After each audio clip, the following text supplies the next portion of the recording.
My name is Christina Tree Lassie Liu. I am from Denhozo, Arizona, Navajo. I've walked through my own healing as well through Mending the Soul, and more recently have worked with a team in creating the Native Mending the Soul. We just hope that this channel would encourage you as others who have gone through Mending the Soul and just to share their experience. I'm excited to listen to Brina and just to listen to her experience as she's gone through her healing, and so hopefully that would encourage everyone out there. So, Brina, will you introduce yourself to us? Yeah, my name is Brina Ortiz. I'm 28 years old. I'm Navajo from the Navajo Nation. I grew up in St. Michael's, and I'm currently the registrar for Indian Bible College. So I've been a part of IBC for 7 to 8 years now. Nice, thank you so much for sharing that. You can tell me more about your childhood and just kind of how you grew up. It's hard. Yeah. So I grew up in St. Michael's, Arizona, near Window Rock, capital of the Navajo Nation. I'm the youngest of 3 children. I have an older brother and an older sister, and my parents are separated. They've been separated for over 10 years now. My dad struggled with alcohol growing up. My mom worked a lot to help support us, and my siblings did their own thing. So growing up, I experienced emotional neglect from my parents, and there's domestic violence in the household. So I would see my dad throw things at my mom, or my mom throw things at my dad. There is sexual abuse growing up by family members, people who would babysit me, and some verbal abuse. And that was a little bit of my experience growing up. So growing up, my parents took us to a Catholic church. So I have some sort of Catholic background, not a whole lot, but that's where I first learned about God. And we also went to NAC meetings, to Medicine Men. So I ran in cross country, so whenever I'd get injured, we'd be at the Medicine Men, and he would do whatever they do. Yeah. I'm not really familiar with it. So domestic violence was a part of my story, and also sexual abuse. So because my parents worked quite a bit, there weren't a lot of people to watch me after school. So I've gotten sexually abused by some of my babysitters and family members. I'm so sorry. There's also some emotional neglect. My parents, worked quite a bit. They had their own hurt and trauma to work through, so I don't think they were as equipped to validate my feelings or emotions. Sometimes I would be told not to feel something or not to think something. So I felt a lot of emotional neglect growing up, and verbal abuse too. So when I was younger, I'd visit my grandma a lot. And I had relatives there who would they tease each other a lot. So, Native culture, it's common to tease one another, but a lot of it, some of it was verbal abuse, and then just verbal abuse from friends in school and other people. So that was sort of my experience. Because we had gone to a Catholic church growing up, I had a bit of influence of the Lord in my life. Mm-hmm. So once my parents separated after 20 years of being together, my mom had started taking us to a church in San Benito called Community Bible Church. And that's sort of where I got to know the Lord more. Yeah. And decided to go to a Christian college before coming to IBC. And that's where I gave my life to the Lord and surrendered my life to Him. Mm-hmm. And yeah, I think that was a good choice the Lord led me to make. But that was just sort of my experience growing up. The youngest 3 and neglected along the way, not intentionally, I'm sure, but just happened. Yeah. Well, thank you for sharing that. As learning about MTS, like, what was your process? Because it is a journey, and we go through MTS. It's not just one done and I'm healed, but it's an ongoing process. So, how was your journey going through it? My journey was hard. When they first asked me to go through Mending the Soul, I told them no. Yeah. And I prayed about it that night of or the day after. And I felt like there was some spiritual warfare going into it. But when I prayed through it, I felt like that's the way the Lord was leading me. And I told the people who asked if I wanted to be a part of MTSCS. And there's actually another person who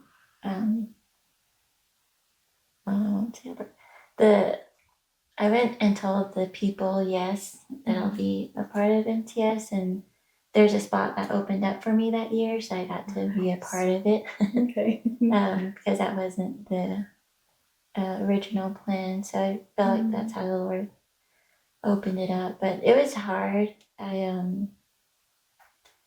My first time going through it, I feel like what I experienced, the trauma and the abuse that I experienced, was validated, that it was identified as hurt and pain and not just pushed to the side. So I felt like I was heard and seen, and that what I experienced was normal in a sense, that I wasn't crazy. Yeah.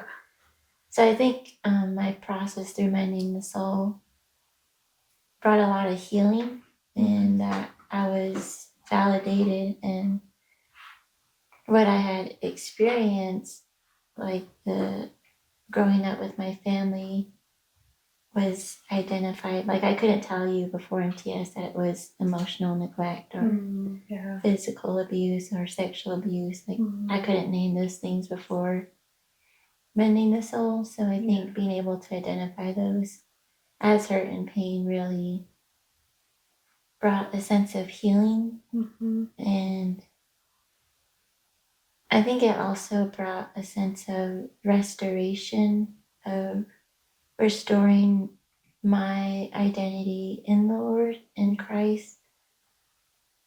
Part of the MTS journey is learning about your original design. So I feel like when I went through that process before abuse and trauma happened, and little me, being able to see a picture of her and know that the things that happened to her weren't her fault. Like because you go through abuse and you think, well, it's my fault that this happened. But being able to identify that my original design and how the Lord created me was, beautiful and fearfully and wonderfully. So I think that was a huge moment for me. So restoring my identity and value and worth in the Lord was a huge thing for me. Yes. But I think beginning the restoration of my relationships with my family and people around me. Another part of MTS is forgiveness, and I felt like I got to start the process of forgiving my parents, especially my mom. And I think through that process, it gave me more freedom to pour into her life.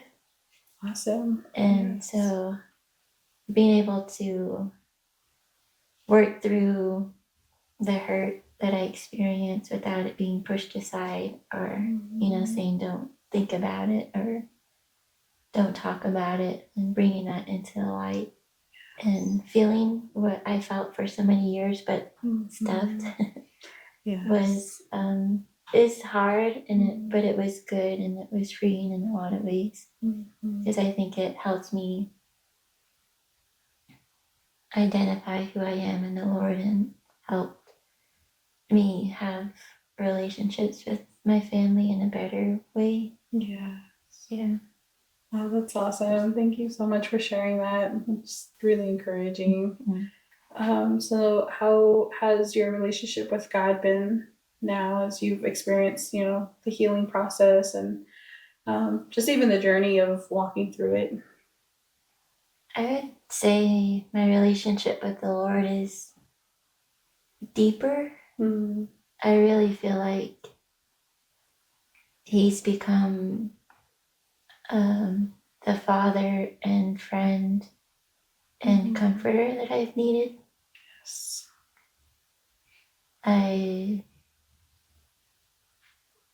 One of the hurtful things that was said to me early on was that I was too attached, and that really, as human beings, we're created in the image of God, and we're created to have relationships. So I felt like the enemy really used that a lot against me, to not pursue relationships with those that I should have, like my parents or my family. So those, two words it cuts to my core a lot.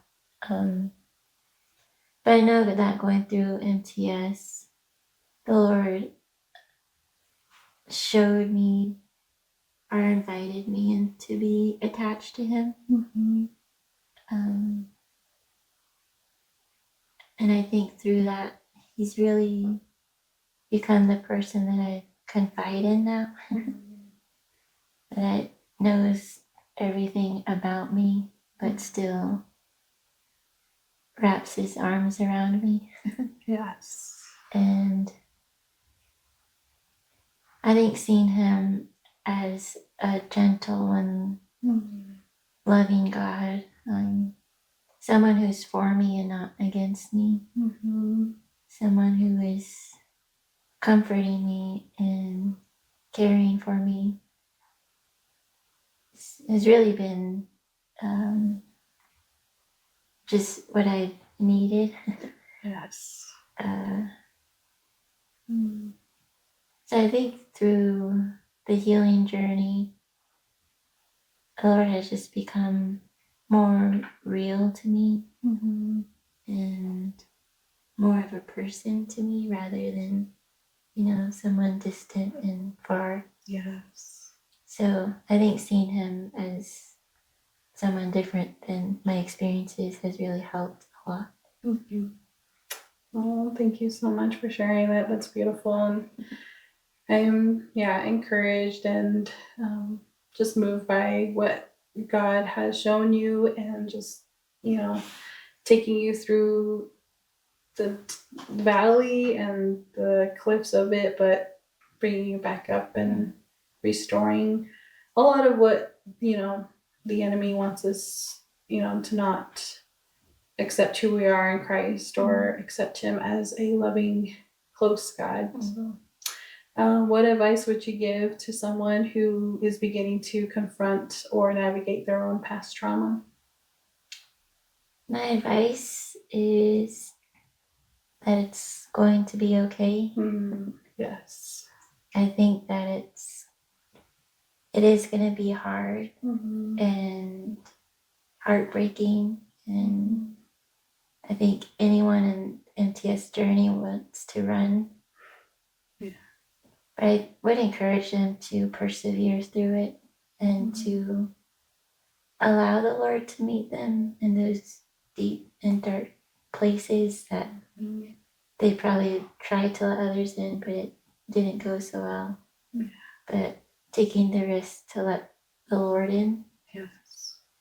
And inviting him into those hurts.